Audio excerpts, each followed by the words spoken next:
Welcome to Jeni crime codes. May 23, 2018 Kerala. பொதுவா தாய் அப்படிங்கிற ஒரு ஸ்தானம் இந்த உலகத்துல இருக்கிற எல்லாத்தையும் காட்டிலும் உயர்ந்தது. அப்படிப்பட்ட தாய்மையை அவமானப்படுத்துற மாதிரி இந்த கேஸ்ல வர்ற ஒரு லேடி ஒரு கொடூரமான செயலை பண்ணிருக்கா. அப்படி அந்த லேடி பண்ணின அந்த கொடூரம் என்ன? 5 வயசு சின்ன பையன் தன்னோட தாய்க்கு எதிரா போலீஸ் கிட்ட சில ட்விஸ்ட் நிறைஞ்ச அதிர்ச்சியான விஷயங்களை சொல்லியிருக்கான். அப்படி அந்த சின்ன பையன் சொன்ன அந்த விஷயங்கள் என்ன? இது மட்டும் இல்லாம இந்த கேஸ்ல விக்டிமா இருக்கிற ஒரு 7 வயசு சின்ன பையன் அனுபவிச்ச வலி நிறைந்த வார்த்தைகளால சொல்ல முடியாத சில கொடூர சம்பவத்தை பத்தி டீட்டெயிலா பார்க்கலாம் வாங்க. இந்த மாதிரி கிரைம் கேசஸ் பத்தி தெரிஞ்சுக்க நினைக்கிறவங்க உங்களோட கனிவான ஆதரவை தெரியப்படுத்த நம்ம சேனலை சப்ஸ்கிரைப் பண்ணி லைக் பண்ணுங்க. நிறைய பேரு லைக் பண்ணாமலேயே வீடியோ பாக்குறீங்க. நீங்க தர ஒவ்வொரு லைக்கும் தான் உங்களோட ஆதரவை எங்களுக்கு தெரியப்படுத்தும். சோ எல்லாரும் மறக்காம வீடியோக்கு லைக் பண்ணி சப்ஸ்கிரைப் பண்ணுங்க.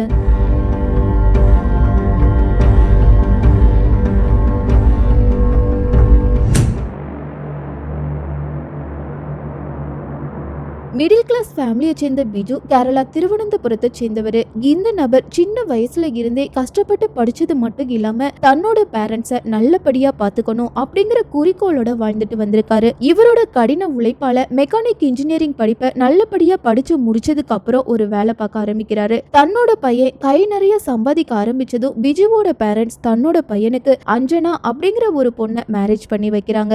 எல்லா தம்பதியோட திருமண வாழ்க்கையை விட இந்த தம்பதியோட வாழ்க்கையில சந்தோஷம் மட்டும்தான் நிறைஞ்சிருந்திருக்கு. ஏன்னா மத்தவங்க கிட்ட கோவப்படாம எப்பவும் அன்பா பேசக்கூடிய ஸ்பாவம் கொண்ட பிஜு தன்னோட மனைவி கோவப்பட்டா கூட அதை பெருசா எடுத்துக்காம விட்டு கொடுத்து வாழ்ந்துட்டு வந்திருக்காரு. இதனாலேயே இந்த தம்பதி 2 பேருக்கும் இடையில சந்தோஷம் மட்டும்தான் நிறைஞ்சிருந்திருக்கு. இவங்களோட சந்தோஷத்தை அதிகப்படுத்துற மாதிரி இந்த தம்பதிக்கு ஆரியன் ஆரிஷ் அப்படின்னு 2 அழகான ஆண் குழந்தைங்க பிறகுறாங்க. குறிப்பா இந்த 2 பசங்களும் தன்னோட அப்பா அம்மாவோட சொல் பேச்சை கேட்டு நல்ல பசங்களா வளர்ந்துட்டு வந்திருக்காங்க. சில வருஷத்துக்கு அப்புறம் வழக்கம் போல 2018 மே 23 காலையில பிஜு வேலைக்கு கிளம்புறாரு. அப்படி வேலைக்கு போன அந்த நபர் ரிட்டர்ன் வீட்டுக்கு வந்து தன்னோட 2 பசங்களையும் தூக்கி கொஞ்ச ஆரம்பிக்கிறாரு. இப்படி தன்னோட பசங்களை கொஞ்சிட்டு இருக்கும் போதே அந்த நபருக்கு திடீர்னு மயக்கம் வந்திருக்கு. இத பார்த்த அஞ்சனாவுக்கும் அந்த 2 சின்ன பசங்களுக்கும் என்ன பண்றதுன்னே தெரியாம பயத்துல அழ ஆரம்பிக்கிறாங்க. இந்த டைம்ல அந்த வீட்ல பிஜுவோட பேரண்ட்ஸ் அப்படின்னு யாருமே இல்ல. ஏன்னா பிஜு தன்னோட ஒய்ஃபையும் பசங்களையும் கூட்டிட்டு இடுக்கி மாவட்டத்துல இருக்கிற தொடும்பன்னூர் பகுதிக்கு வந்து தனியா குடியிருந்திருக்காரு. சோ இப்போ ஹெல்ப்புக்கு ஆளே இல்லாம தனியா இருந்த அஞ்சனா அக்கம் பக்கத்துல இருக்கிறவங்கள உதவிக்கு கூப்பிட்டு ஹாஸ்பிட்டலுக்கு ஓடுறாங்க.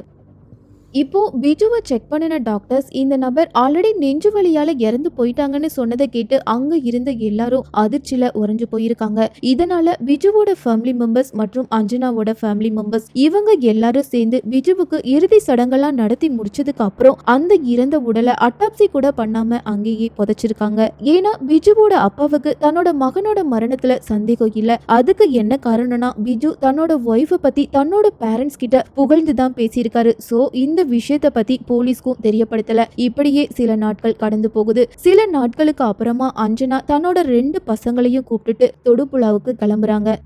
இப்படி தொடுபுழாவுக்கு போன அஞ்சனா தன்னோட 2 குழந்தைங்களோட சேர்ந்து சந்தோஷமா வாழ்றாங்க. இப்படிப்பட்ட இந்த டைம்ல அஞ்சனாவோட மாமனார் அதாவது பிஜுவோட அப்பா பாபு தன்னோட பேர குழந்தைங்களை பார்க்க தொடுபுழாவுக்கு கிளம்பியிருக்காரு. அங்க போன அந்த நபர் தன்னோட 2 பேர பசங்களையும் கடைக்கு கூட்டிட்டு போய் அவங்களுக்கு பிடிச்ச எல்லாத்தையும் வாங்கி கொடுத்திருக்காரு. அப்படி வாங்கி கொடுக்கும் போது அஞ்சனாவோட மூத்த பையன் ஆரியன் தன்னோட தாத்தா கிட்ட ஒரு விஷயத்த சொல்லியிருக்கான். அந்த விஷயத்த கேட்ட அந்த தாத்தாவோட கண்ணுல இருந்து கண்ணீர் வந்திருக்கு. தன்னோட கண்ணீரை தொடச்சிட்டு தன்னோட 2 பேர பசங்களையும் வீட்டுக்கு கூட்டிட்டு வந்திருக்காரு. அப்படி அந்த தாத்தாவோட கண்ணுல இருந்து கண்ணீர் வர என்ன காரணம்னா தன்னோட அம்மா தன்னை அடிக்கடி அடிக்கிறாங்க. இது மட்டும் இல்லாம தம்பியும் அடிக்கடி அடி வாங்குவான். சோ எனக்கு இந்த வீட்டுல இருக்க பிடிக்கல தாத்தா, என்னை இங்க இருந்து கூட்டிட்டு போங்கன்னு சொல்லியிருக்கான். கூடவே இந்த வீட்டுல இருக்கிற அருண் அங்கிளும் எங்களை அடிக்கடி அடிச்சுட்டே இருக்காங்கன்னு சொல்லி அழுதுருக்கான். அருண் அப்படின்னு சொல்லப்படுற அந்த நபர் வேற யாரும் இல்ல, இந்த தாத்தாவோட சொந்த சகோதரி பையன்தான். பிஜு இறந்ததுக்கு அப்புறம் அஞ்சனா சாஃப்ட்வேர் இன்ஜினியரான இந்த அருண் கூட லிவிங் ரிலேஷன்ஷிப்ல வாழ ஆரம்பிச்சிருக்காங்க. இந்த விஷயம் அஞ்சனாவோட மாமனாருக்கு தெரிஞ்சு ஸ்டார்டிங்லயே கண்டிச்சிருக்காங்க. ஆனா அஞ்சனா அதை பெருசா எடுத்துக்கல. சோ சின்ன வயசுலயே அஞ்சனா தன்னோட ஹஸ்பண்டை இழந்ததுனால அருண் கூட வாழ்ந்துட்டு போகட்டும்னு சொல்லி இந்த விஷயத்த பெருசா எடுத்துக்காம அப்படியே விட்டுட்டாங்க. இதனால அருணும் அஞ்சனா கூட வாழ்றதுக்காக தான் இருக்கிற அந்த தொடுபுழா பகுதிக்கு அஞ்சனாவை கூட்டிட்டு போயிருக்கான். இப்போ தன்னோட 2 பேர பசங்களும் அங்க இருந்து கஷ்டப்படுறத பார்த்த அந்த தாத்தாவோட மனசு கதற ஆரம்பிக்குது. இருந்தாலும் தன்னோட பேரங்க கிட்ட அம்மாவுக்கும் அருண் அங்கிளுக்கும் தொந்தரவு கொடுக்காம நல்ல பசங்களா இருக்கணும்னு சொல்லிட்டு அங்க இருந்து கிளம்ப ஆரம்பிக்கிறாரு. இந்த டைம்ல அந்த தாத்தாவோட மனசுல ஏதோ ஒரு விஷயம் தோணிட்டே இருந்திருக்கு. அதனால அஞ்சனா கிட்ட போய் என்னோட 2 பேர பசங்களையும் நானே ஊருக்கு கூட்டிட்டு போய் வளர்த்துக்கிறேன்னு கேட்டிருக்காரு. ஆனா அஞ்சனா 2 பசங்களும் என் கூடயே இருக்கட்டும், அங்க வந்தா அவங்களோட படிப்பு ஸ்பாயில் ஆகிரும்னு ஏதேதோ ஒரு காரணத்தை சொல்லி தன்னோட மாமனார ஊருக்கு அனுப்பி வச்சிருக்கா. இப்படியே சில மாசங்கள் கடந்து போகுது. சில மாசத்துக்கு அப்புறம் அதிகாலை நேரத்துல அஞ்சனா தன்னோட 7 வயசான தன்னோட மூத்த பையன் ஆரியனை தூக்கிட்டு கொளஞ்சேரியில இருக்கிற ஹாஸ்பிட்டலுக்கு ஓடுறாங்க. இப்போ ஆரியனை செக் பண்ணின டாக்டர்ஸ் ஆரியனோட கிரிட்டிக்கலான கண்டிஷனை பார்த்து குழந்தைய என்ன பண்ணுனீங்க, அவனுக்கு என்னாச்சுன்னு கேட்டு நடுங்க ஆரம்பிச்சிருக்காங்க. ஏன்னா அந்த அளவுக்கு ஆரியனோட ஹெல்த் கண்டிஷன் அவ்வளோ மோசமான நிலையில இருந்திருக்கு.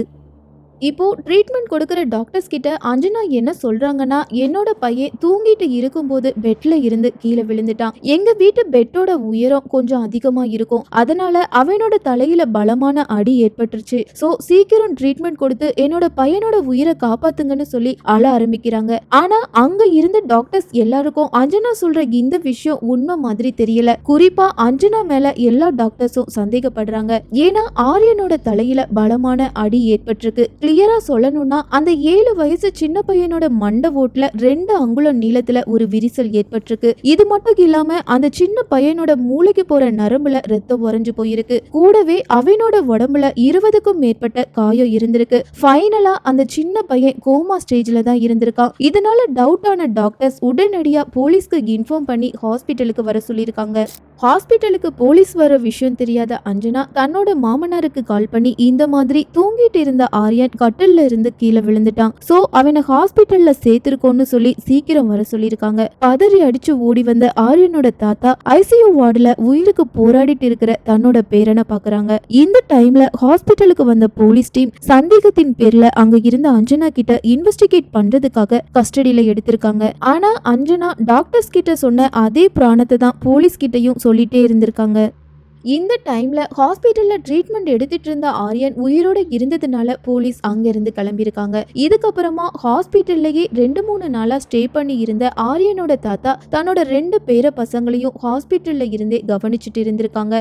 இப்போ மனசுல ஒருவித பதற்றத்தோட நடுங்கிக்கிட்டே மெதுவா தன்னோட தாத்தா பக்கத்துல வந்து உட்கார்ந்த அந்த 5 வயசு சின்ன பையன் ஆரிஸ், அதாவது அஞ்சனாவோட 2வது பையன் ஆரிஸ் தன்னோட தாத்தாவை கட்டி பிடிச்சுக்கிட்டே ஒரு முக்கியமான விஷயத்த சொல்லியிருக்கான். அந்த விஷயத்த கேட்டு நடுங்கி போன அந்த நபர் அடுத்த செகண்டே தன்னோட பேரனை கூட்டிட்டு உடனடியா போலீஸ் ஸ்டேஷனுக்கு போய் கம்ப்ளைண்ட் ரெஜிஸ்டர் பண்ணிருக்காங்க.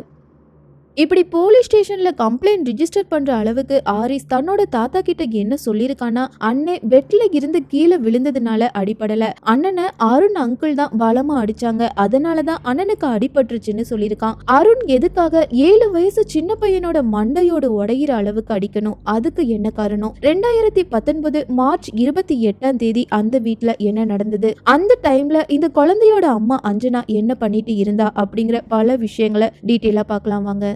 நான் ஆல்ரெடி ஆரியனோட தாத்தா பாபு தன்னோட மருமக அஞ்சனா வீட்டுக்கு சில மாசத்துக்கு முன்னாடி வந்தாங்கன்னு சொல்லியிருப்பேன். அந்த டைம்ல ஆரியன் தன்னோட தாத்தா கிட்ட தன்னையும் தன்னோட தம்பியையும் அம்மாவும் அருண் அங்கிளும் அடிக்கடி அடிச்சுட்டே இருக்காங்கன்னு சொல்லி கம்ப்ளைண்ட் பண்ணிருப்பான். இந்த விஷயத்த கேட்ட அந்த தாத்தா ஊருக்கு கிளம்பினதுக்கு அப்புறம் அஞ்சனாவோட 2வது பையன் விளையாட்டுத்தனமா தன்னோட அம்மா கிட்ட, அம்மா அம்மா நீங்களும் அருண் அங்கிளும் அடிக்கடி அடிச்சுட்டே இருக்கீங்கன்னு சொல்லி அண்ணே தாத்தா கிட்ட கம்ப்ளைண்ட் பண்ணினான்னு சொல்லியிருக்கான். இந்த விஷயம் தெரிஞ்சதுக்கு அப்புறம் தான் அஞ்சனா தன்னோட மூத்த பையன் ஆரியனை அடிக்கடி அடிக்க ஆரம்பிச்சிருக்கா. பொதுவா எல்லா சின்ன பசங்களும் ஸ்கூல் என்னைக்கு லீவ் விடுவாங்க, நம்ம வீட்டுல சந்தோஷமா இருக்கலாம்னு நினைப்பாங்க.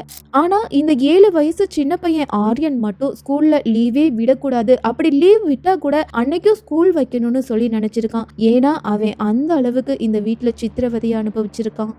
இப்போ ஆரியன் தன்னோட தாத்தா கிட்ட கம்ப்ளைண்ட் பண்ண விஷயத்த பத்தி தெரிஞ்சுக்கிட்ட அருண் அவனோட பங்குக்கும் ஆரியனை அடிக்க ஆரம்பிக்கிறான். இதை தொடர்ந்து அருண் அஞ்சனா இவங்க 2 பேரும் சேர்ந்து ஆரியன் சின்னதா ஒரு தப்பு பண்ணினாலும் அதை ஊதி பெருசாக்கி அடிக்கடி அடிக்க ஆரம்பிச்சிருக்காங்க. இப்படியே சில நாட்கள் உருண்டோடுனதுக்கு அப்புறம் 2019 மார்ச் 27ஆம் தேதி வீட்டுல இருக்கிற எல்லாரும் தூங்க போயிருக்காங்க. இப்போ அதிகாலை 3 மணிக்கு அஞ்சனாவோட 2வது பையன் ஆரிஸ் பெட்லயே யூரின் போயிருக்கான். இதை பார்த்த அருணுக்கு கோவம் வந்திருக்கு. கோவத்துல தூங்கிட்டு இருந்த ஆரியனை எழுப்பி ஒரு மர குச்சிய வச்சு பலமா அடிக்க ஆரம்பிக்கிறான். நீ எதுக்காக தூங்குறதுக்கு முன்னாடி உன் தம்பிய கூட்டிட்டு பாத்ரூம் போகல? நீ அப்படி பாத்ரூம்க்கு கூட்டிட்டு போகாததுனால உன் தம்பி இப்போ பெட்லயே யூரின் போயிட்டான்னு சொல்லி திட்டுனது மட்டும் இல்லாம ஆரியனை தூக்கி சுவத்திலேயே வீசியிருக்கான். இப்போ அந்த சின்ன பையனோட தலை சுவத்திலேயே மோதினதுனால கீழே விழுந்திருக்கான். இதுக்கப்புறம் கீழே விழுந்த ஆரியனை பிடிச்சு இழுத்து மறுபடியும் கீழே தள்ளி விட்டதுல அவனோட தலை இரும்பு விளிம்புல குத்திருக்கு. இது மட்டும் இல்லாம ஆரியனோட தலை முடிய மறுபடியும் பிடிச்சு இழுத்து கட்டிலேயே அடிச்சிருக்கான். இப்போ சுயநினைவு இல்லாம சுருண்டு கீழே விழுந்த ஆரியனை தூக்கி ஃபுட்பால் மாதிரி இறக்கமே இல்லாம மறுபடியும் சுவர்ல வீசியிருக்கான். இப்போ இந்த எல்லா விஷயத்தையும் அங்க இருந்த அஞ்சனா பார்த்துட்டு தான் இருந்திருக்கா. தன்னோட தாய் கண்ணு முன்னாடியே ரத்த வெள்ளத்துல துடிச்சிட்டு இருந்த ஆரியன் தன்னோட வலிய கூட வெளியில சொல்ல முடியாத அளவுக்கு கொடூரமான சித்திரவதையை அனுபவிச்சிருக்கான். இதுக்கப்புறமா அந்த வீட்டு சுவர்ல இருந்த ரத்தம், டைல்ஸ்ல இருந்த ரத்தம், இப்படின்னு அங்க இருந்த எல்லா ரத்தத்தையும் கிளீன் பண்ணி முடிச்சதுக்கு அப்புறம் ஆரியனை தூக்கிட்டு ஹாஸ்பிட்டலுக்கு ஓடி இருக்காங்க. சரியா 9 நாட்கள் ஹாஸ்பிட்டல்லையே வெண்டிலேட்டர் மூலமா உயிர் வாழ்ந்துட்டு இருந்த ஆரியன் ஏப்ரல் 6ஆம் தேதி காலையில 11:35க்கு இந்த உலகத்தை விட்டும் தாய் அப்படிங்கிற ஸ்தானத்துல இருந்த இந்த கொடூர ராட்சசிய விட்டும் பிரிஞ்சு போயிருக்கான். ஆரியனோட மரணத்துக்கு முன்னாடியே இந்த பயங்கர நியூஸ் கேரளாவையே உலுக்கி போட்டிருக்கு. நியூஸ் பேப்பர், மீடியா இப்படின்னு இந்த நியூஸ் எல்லாருக்கும் வேகமா ஸ்ப்ரெட் ஆனதுனால கேரளா சிஎம்மோட கவனத்தை ஈர்த்திருக்கு. இப்படி ஹாஸ்பிட்டலுக்கு வந்து ஆரியனை பார்த்துட்டு போன கேரள சிஎம் அவனோட மோசமான நிலைய பார்த்து வேதனைப்பட்டிருக்காங்க. இப்போ ஆரியன் இறந்து போனதுக்கு அப்புறம் ஆரியனோட தாத்தா மனசுல ஒரு கேள்வி தோண ஆரம்பிக்குது. தன்னோட பேரனை அருண் சித்திரவதை பண்ணும்போது அதை அஞ்சனா வேடிக்கை பார்த்துட்டு இருந்திருக்கா. அப்படின்னா ஒரு வருஷத்துக்கு முன்னாடி இறந்து போன தன்னோட ஆசை பையன் விஜுவையும் அஞ்சனா தான் ஏதோ பண்ணிருப்பான்னு நினைச்சு விஜு மரணத்துல சந்தேகம் இருக்குன்னு சொல்லி போலீஸ் ஸ்டேஷன்ல அஞ்சனா மேலையும் அருண் மேலையும் கம்ப்ளைண்ட் ரிஜிஸ்டர் பண்ணிருக்காங்க. இப்படி அந்த நபர் அஞ்சனா மேலையும் அருண் மேலையும் போலீஸ் கம்ப்ளைண்ட் கொடுக்க இன்னொரு முக்கியமான காரணம் இருந்திருக்கு. விஜு இறந்து போன 3வது நாள்லயே அஞ்சனா தான் அருண் கூட வாழ ஆசைப்படுறதா தன்னோட மாமனார் கிட்ட சொல்லியிருக்காங்க. இதை கேட்ட அவரோட ஹார்ட் பீட் வழக்கத்தை விட வேகமா துடிக்க ஆரம்பிச்சிருக்கு. இருந்தாலும் தனக்கு 2 பேர பசங்க இருக்காங்க. சோ அந்த 2 பேர பசங்களையும் வளர்க்கணும்னா அஞ்சனாக்கு கண்டிப்பா ஒரு ஆண் துணை வேணும்னு நினைச்சிருக்காரு. இது மட்டும் இல்லாம இப்போ அஞ்சனா மேல போலீஸ் கம்ப்ளைண்ட் கொடுத்தா தன்னோட 2 பேர குழந்தைங்களோட வாழ்க்கை ஸ்பாயில் ஆயிரும்னு நினைச்சுதான் கம்ப்ளைண்ட் கொடுக்காம இருந்திருக்காரு. ஆனா இப்போ தன்னோட பேர பசங்களை சித்திரவதை பண்ற அஞ்சனா தன்னோட பையனை, அதாவது இறந்து போன பிஜுவை என்ன பாடலாம் படுத்திருப்பான்னு நினைச்சுதான் போலீஸ் கம்ப்ளைண்ட் கொடுத்திருக்காரு. இப்போ தன்னோட அண்ணன் ஆரியன் மரணத்துல முக்கிய சாட்சியா இருந்த ஆரிஸ் தன்னோட அப்பா இறந்த அன்னைக்கு, அதாவது 2018 மே 23ஆம் தேதி தன்னோட வீட்டுல நடந்த ஒரு விஷயத்த சொல்லி தன்னோட தாய்க்கு எதிராக சாட்சி சொல்லியிருக்கான். அது என்னன்னா, எப்பவும் போல அப்பா வேலைக்கு போயிட்டு ஈவினிங் டைம்ல ரிட்டர்ன் வீட்டுக்கு வந்ததுக்கு அப்புறம் என்னையும் என்னோட அண்ணனையும் தூக்கி கொஞ்சிட்டு இருந்தாங்க. அந்த டைம்ல அம்மா அப்பாவுக்கு ஒரு கிளாஸ் பால் கொடுத்தாங்க. அந்த பாலை குடிச்சதுக்கு அப்புறம் தான் அப்பா மயங்கி கீழே விழுந்தாங்கன்னு சொல்லி எல்லாரையும் அதிர வச்சிருக்கான். இதை கேட்ட போலீஸ் அப்படின்னா இன்னும் நிறைய விஷயங்கள் மறைக்கப்பட்டிருக்க வாய்ப்பு இருக்குன்னு நினைச்சு ஆரிஸ தன்னோட பக்கத்துல உட்கார வச்சு ஒவ்வொரு விஷயமா கேக்குறாங்க. இப்படி போலீஸ் கேள்வி கேட்டுட்டே இருந்ததுனால ஆரிஸ் யாரும் நினைச்சு கூட பார்க்காத இன்னொரு பயங்கரமான விஷயத்தையும் சொல்லியிருக்கான். அது என்னன்னா, தன்னையும் தன்னோட அண்ணனையும் அருண் அங்கிள் தப்பா யூஸ் பண்ணினாங்க. அதாவது இந்த 2 சின்ன பசங்களையும் அருண் பாலியல் ரீதியா துன்புறுத்தி இருக்கான் அப்படிங்கிற விஷயம் தெரிஞ்சதும் ஒட்டுமொத்த போலீஸ் டிபார்ட்மெண்ட்டுக்கே தூக்கி வாரி போட்டிருக்கு. இந்த விஷயம் தெரிஞ்ச ஆரியனோட தாத்தா தன்னோட நெஞ்ச புடிச்சு அதே இடத்துலயே உட்கார்ந்துருக்காரு. இதுவரை நடந்த எல்லா விஷயத்தையும் கேட்ட போலீஸ் ஆல்ரெடி இறந்து போன பிஜுவோட இறந்த உடலை ஒரு வருஷத்துக்கு அப்புறம் தோண்டி எடுத்து அட்டாப்சிக்கு அனுப்பி வச்சிருக்காங்க. ஆனா அட்டாப்சி ரிப்போர்ட்ல பிஜு நெஞ்சு வலியால தான் இறந்து போனாங்கன்னு சொன்ன டாக்டர்ஸ் 2வது அட்டாப்சி பண்ணும்போது கழுத்தை நெரிச்சு கொலை பண்ணிருக்காங்கன்னு சொல்லியிருக்காங்க. ஆனா கழுத்தை நெரிச்சு கொலை பண்ணினதுக்கான எந்த ஒரு எவிடன்ஸும் கிளியரா இல்ல. இருந்தாலும் போலீஸ் 7 வயசு சின்ன பையன் ஆரியனை கொலை பண்ணினது, பாலியல் ரீதியா துன்புறுத்தினது இப்படின்னு அருண் மேல பல பிரிவுகள்ல பதிவு செஞ்சிருக்காங்க. இது ஒரு பக்கம் இருந்தாலும் இன்னொரு பக்கம் பிஜுவோட மரணத்துல அருணுக்கும் தொடர்பு இருக்கா அப்படிங்கிற கோணத்திலையும் இன்வெஸ்டிகேட் பண்ணிட்டு இருக்காங்க. இப்போ 7 வயசு சின்ன பையன் ஆரியன், 5 வயசு சின்ன பையன் ஆரிஸ், இவங்க 2 பேரையும் பாலியல் ரீதியா துன்புறுத்தினதுக்காக அருணுக்கு 21 வருஷம் சிறை தண்டனை விதிச்சு அதிரடியா தீர்ப்பு வழங்கியிருக்காங்க.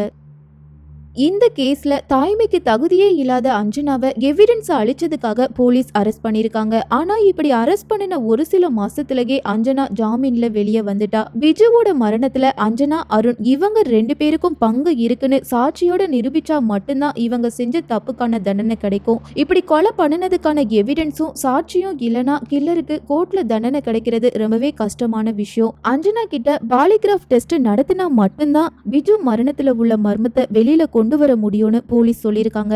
அதாவது அஞ்சனா சொல்றது உண்மையா அல்லது பொய்யா அப்படிங்கிற ஒரு சோதனை தான் இந்த பாலிகிராஃப் டெஸ்ட். ஒருவேளை அஞ்சனா பொய் சொன்னா அந்த பொய்ய அந்த மெஷின் கண்டுபிடிச்சு கொடுத்துரும். ஆனா இதுல ஒரு மைனஸ் என்னன்னா, எந்த நபருக்கு பாலிகிராஃப் டெஸ்ட் நடத்துறாங்களோ அந்த நபரோட பெர்மிஷன் இதுல ரொம்ப முக்கியம். அந்த நபர் எனக்கு இந்த பாலிகிராஃப் டெஸ்ட் எடுக்க வேண்டான்னு சொன்னா அவங்கள கம்பல் பண்ணி எடுக்க வைக்க சட்டத்துல இடம் இல்ல. அதனால இந்த கேஸ் இன்னும் வர ஒரு இன்கம்ப்ளீட்டா தான் இருக்குது. இந்த கேஸ்ல வர்ற அஞ்சனா தன்னோட ஹஸ்பண்ட் பிஜு உட்பட தன்னோட 2 குழந்தைங்களுக்கும் துரோகம் பண்ணிருக்கா. பிஜு மாதிரியான ஒரு நல்ல ஹஸ்பண்ட் வாழ்க்கை துணையா கிடைச்சும் அந்த நபர் கூட சந்தோஷமான வாழ்க்கைய வாழாம கள்ளக்காதல் மோகத்துல இருந்த அஞ்சனா தப்பான முடிவெடுத்து தன்னோட வாழ்க்கைய மட்டும் இல்லாம தன்னோட குடும்பத்துல உள்ள எல்லாரோட வாழ்க்கையையும் சின்ன பின்னமாக்கியிருக்கா. நம்மளோட வாழ்க்கையில வர்ற சில தப்பான உறவுகள் கண்டிப்பா ஒரு பெரிய பிரச்சனையில தான் முடியும். சோ முடிஞ்ச வர உங்களோட வாழ்க்கை துணைக்கு உண்மையா இருங்க. இந்த கேஸ்ல வர்ற அஞ்சனா, அருண் இவங்களோட செயலை பத்தி நீங்க என்ன சொல்ல விரும்புறீங்க அப்படிங்கிற உங்களோட கருத்துக்களை மறக்காம கமெண்ட்ல தெரியப்படுத்துங்க. அப்படியே இதுவரை வீடியோக்கு லைக் பண்ணாதவங்க மறக்காம வீடியோக்கு லைக் பண்ணி சப்ஸ்கிரைப் பண்ணுங்க. இதே மாதிரி இன்னொரு கிரைம் கோட்ஸோட வேறொரு வீடியோல உங்களை சந்திக்கிறேன்.